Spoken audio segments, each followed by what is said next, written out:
So around this time last year, Martin picked up a 1989 BMW 325i for $4,500. It's in pretty good condition, but it needs a couple of upgrades. So we're setting the budget for this project at 10 grand, giving us $5,500 to work with. So with that $5,500, we're going to take care of a bunch of suspension upgrades, some performance and aesthetic upgrades, some general maintenance items, and throw some new rims and tires on the car. So we want to test out this car on November 17th at Shannonville Raceway, which only gives us a couple weeks to go, so we better get to it.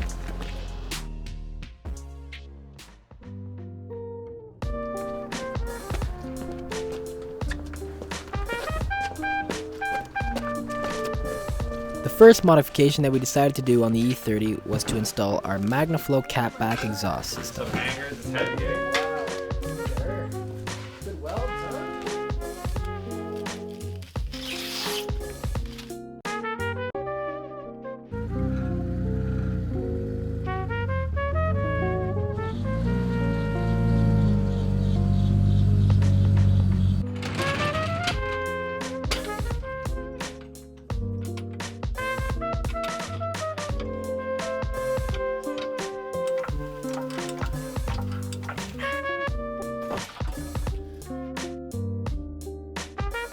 This plastic trim is great for your garden, but not exactly ideal for a front lip on your car.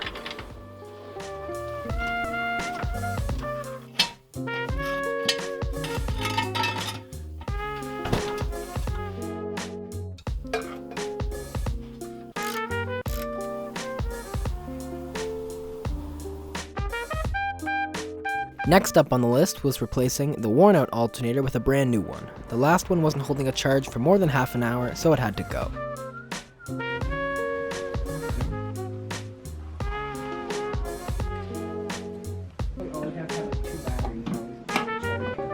Oh, you know we gotta do this? We gotta do a short throw dipstick.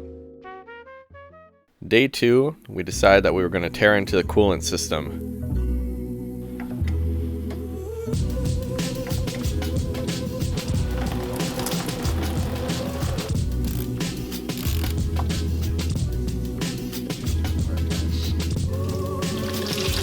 Whoa.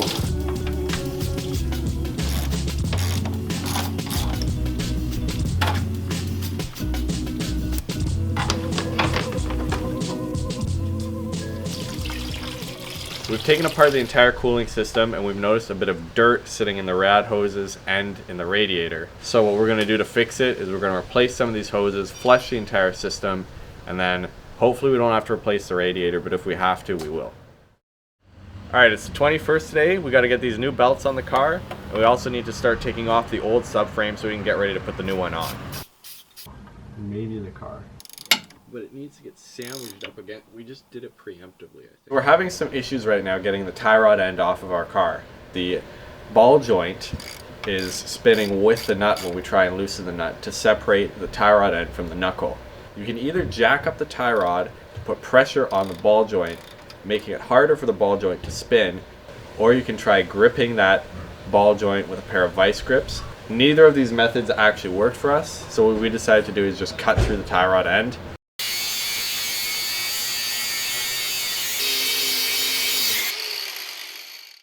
Next up was removing those Lollipop bushing carriers from the frame rails.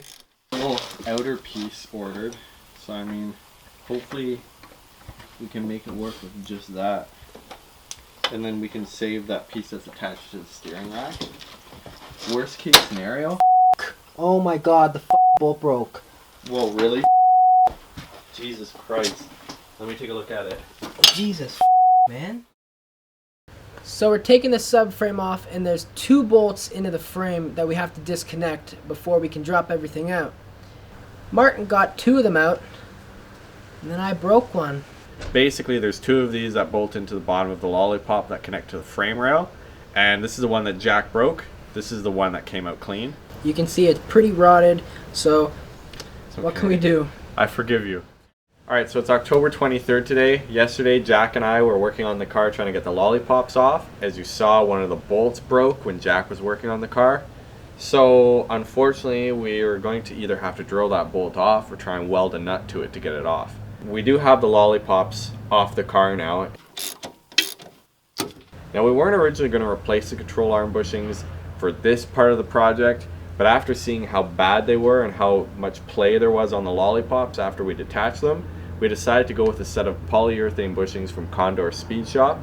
The polyurethane bushings should really improve handling. They should be arriving shortly, and as soon as we get them, we'll be able to throw these lollipops back on, and hopefully by then we'll have that bolt out, or else we might even have to weld one of these lollipops onto the frame rail, just temporarily. The next thing to go are the old rubber brake lines. We made sure to use a line wrench so we didn't strip the nut holding the brake line on. If you do that, it could be devastating. All that was left to do at this point was removing the front struts and getting those subframe bolts out so we could finally remove that front subframe and install our new reinforced front end. Unfortunately, as you're about to see, that's a lot easier said than done.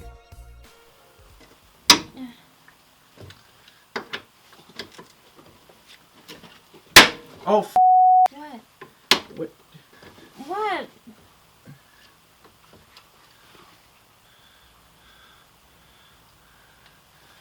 What? Martin! Stop recording. Stop recording.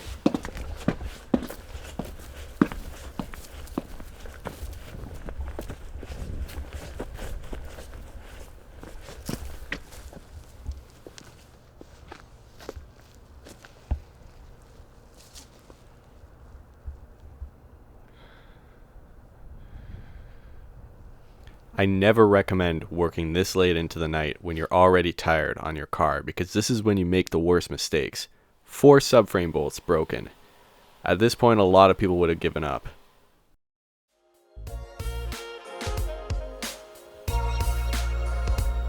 I had to get back out in the garage and fix this, so I broke out the welder and decided that the best course of action would be to try and weld some nuts onto those broken studs.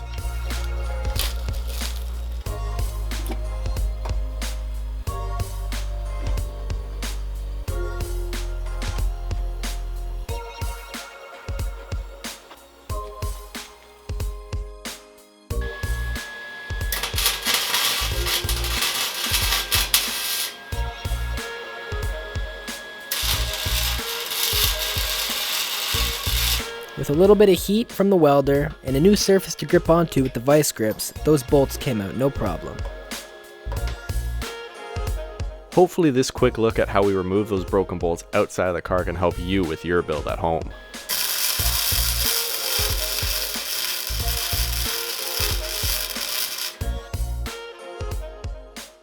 So we've been working all night last night to 2 a.m. We came into some problems with the bolts on the subframe.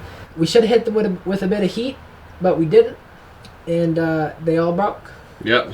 I broke one of the bolts on the lollipop that goes into the frame, but we managed to back them all out with a little bit of time and energy on Martin's part. And now we're back on track. Back to work, baby. Let's go. get her done. We wasted absolutely no time taking all the hardware off our old subframe and putting it onto our new reinforced subframe from Garagistic.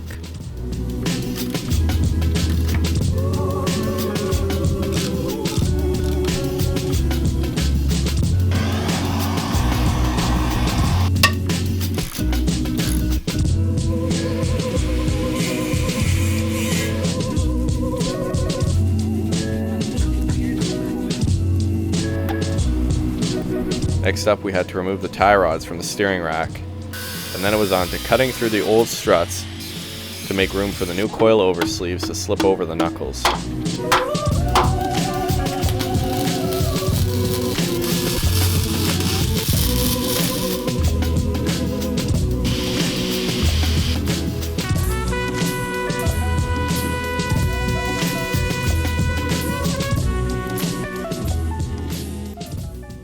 Make sure to tighten these bolts down with an impact gun, because they're attached to a ball joint, and they need to be driven in quickly so they can be torqued down later.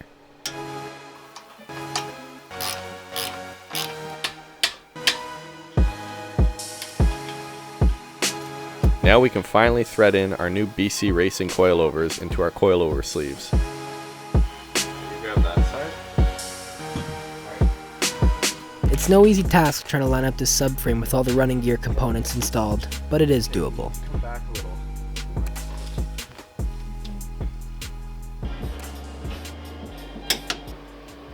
Things seemed to be going too well. So, naturally, we broke another bolt off in the frame rail. And this time, it was after we did a bunch of work reinstalling our new components. We took the subframe off, got that broken bolt out for a second time, and then we got right back to work. We had engine mounts to do, a whole bunch of bolts to tighten on the front subframe, and we weren't going to waste any more time. Despite the track day only being a couple days away, it finally started to feel like the car was coming together.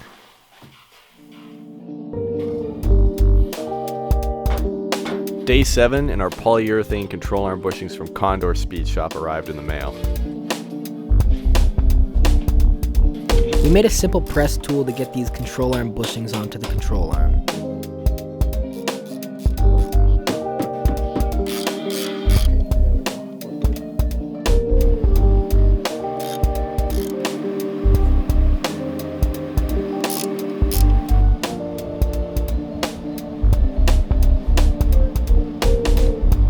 Oh, that was great.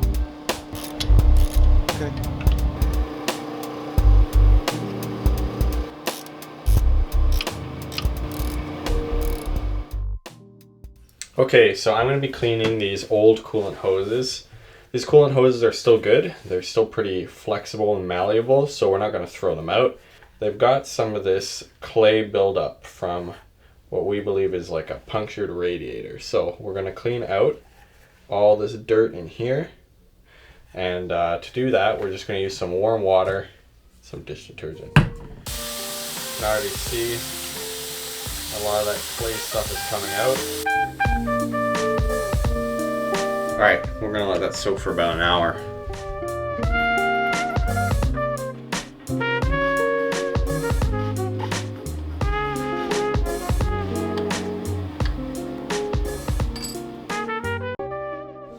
It's really cold out today. It's actually snowing. So that really shows that we're pushing the envelope for deadline.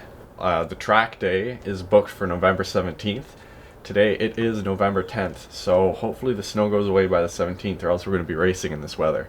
Anyways, speaking of cold and coolness, we got ourselves a new radiator from Nissan's. Nissan's and Bear are kind of the two main manufacturers for OEM radiators, and we're going to unbox this bad boy, throw it in the car. Our old radiator had some rust on the cooling fins and looked like there was probably a hole in it, which is probably letting in dirt, and that's why we had such dirty coolant hoses. Anyways, let's get in the garage and put this thing in because it's freezing.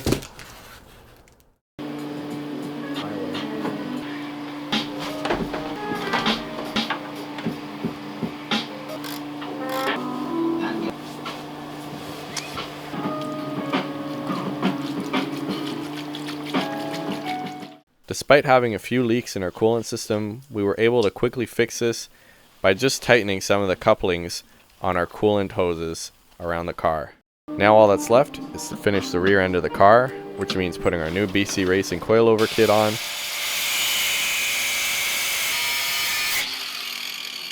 and installing some stainless steel brake lines.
So it's Friday, November 17th, and clearly, we've made it. We're at Shannonville Raceway today, and we're gonna see what the car puts down. We wanna set some lap times, and we're gonna hopefully put it up against the FRS. Yeah, so it's taken a lot to get the car out here. I mean, just a few days ago, as you guys saw, we did not have brakes.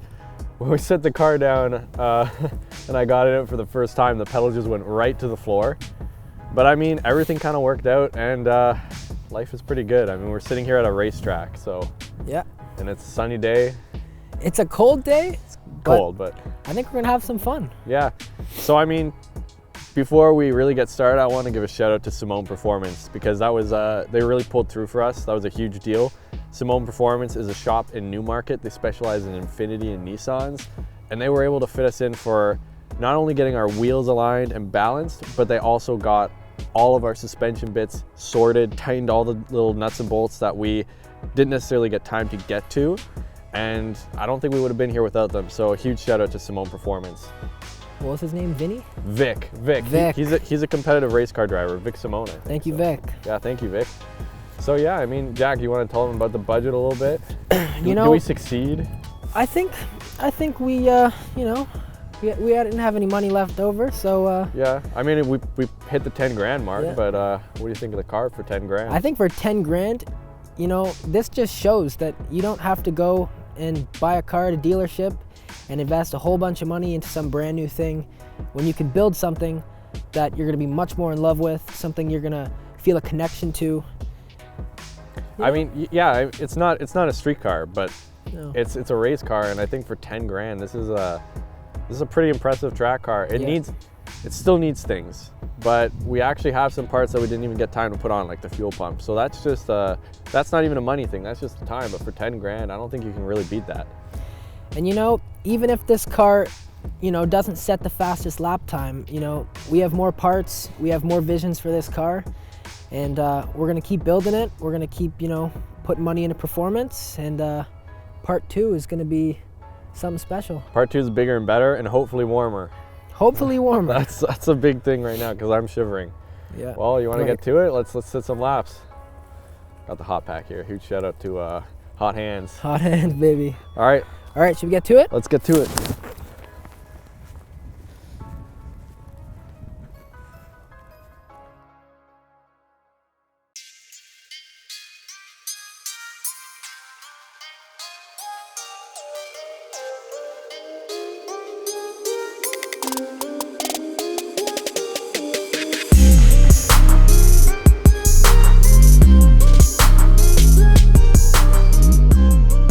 Stacking our car up against Chris's 2016 FRS. His car is basically stock with a catback exhaust, an intake, some wheels, and lowering springs. Let's see how the E30 compares.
Chris's car looked great out on the track.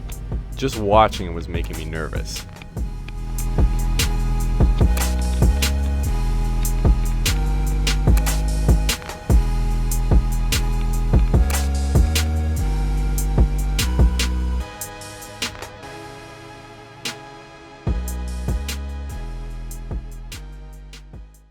It was finally time to put the E30 to the test and see if all that time, effort, and money was really worth it in the end.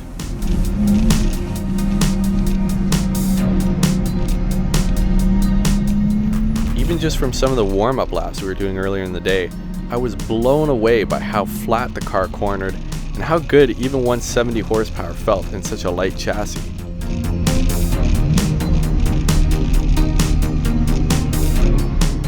Whether you're heading through these long swooping corners or going into a tight technical section, the E30 really feels good on any kind of application on the track.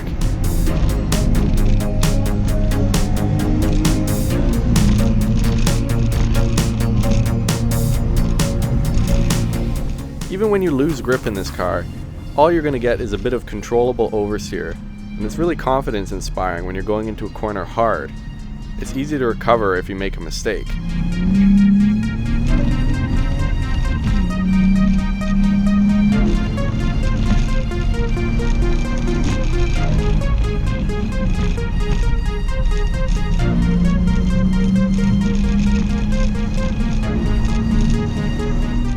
The car felt really great handling wise, but the only thing that ended up holding us back is the fuel pump.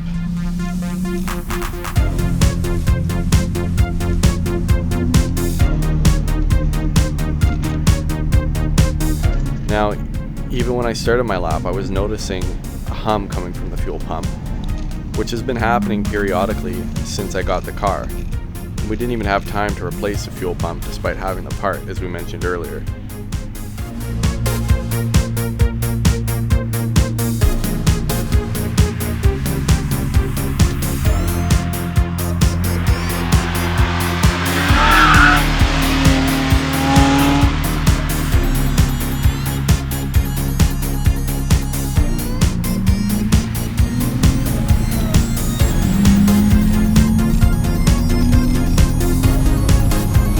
Eventually the problem got so bad that I couldn't even rev the car past 4,000 RPM.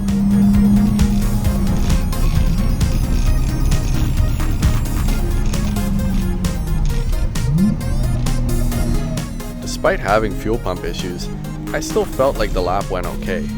I was really pushing the car in the corners more than I probably should have, to compensate for the lack of power when the fuel pressure started to cut out.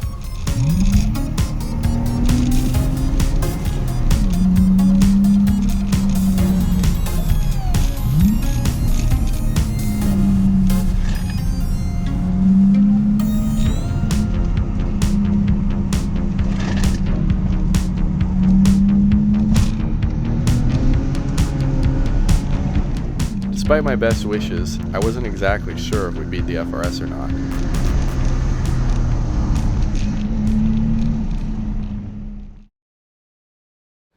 So, on our way back from Shannonville yesterday, we had a few issues on the highway. First thing that happened and went wrong was we ran out of gas. The fuel gauge in this car, I knew I shouldn't trust it. We ran out of fuel, we pulled over off on the side of the highway. Good thing we had some good friends with us to help us out. Phil and Jose, they really pulled through for us. They got us the fuel. We got in the car, we fueled up. We drove a couple of meters down the highway to an en route and pulled off to fuel the car up the rest of the way and take a break. We came back out and tried to turn the car on again, and it was not getting any fuel. So we actually broke out a spare fuel pump that we brought with us, that we bought within this $10,000 budget. We took the old fuel pump assembly out, we tried to reinstall the new one. The two wires on the pump assembly actually broke when we tried to install that new fuel pump.